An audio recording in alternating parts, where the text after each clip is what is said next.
Hi, my name's David Cook, and I'm just going to share briefly with you some of my experience of doing some research, which was into how adolescent clients experience the power dynamic in person-centered therapy.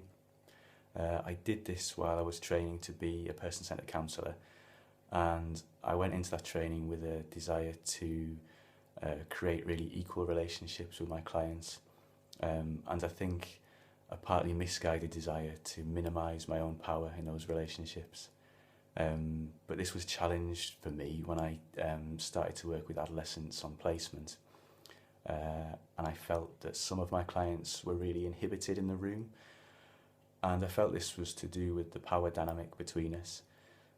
So the research was really my way of trying to work out what was going on and how I could get better at helping these clients.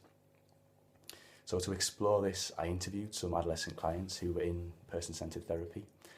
And one of the challenges of this was that I had to anticipate the very issues I was investigating, because I was really aware that there was a big power difference between myself as an adult researcher and the young people I was interviewing.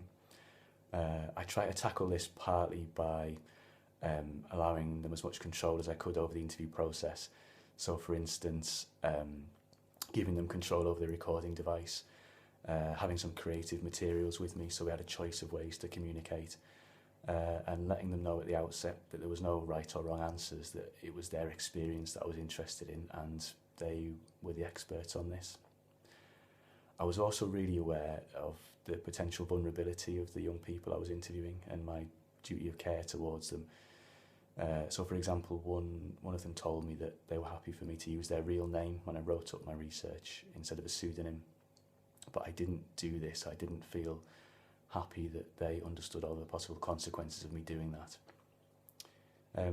What all of the young people I spoke to described was being really active actually in a process of negotiating the power dynamic between themselves and their counsellor.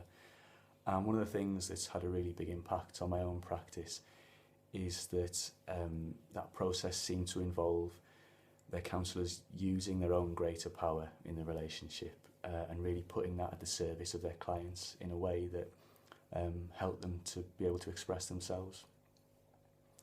I found the process of doing the research really fascinating, and I think it allowed me to address in a way that was meaningful for me some of the issues that I was struggling with in my own professional development. If you'd like to know more about my findings, they've been published in the journal Person-Centered and Experiential Psychotherapies. Thank you.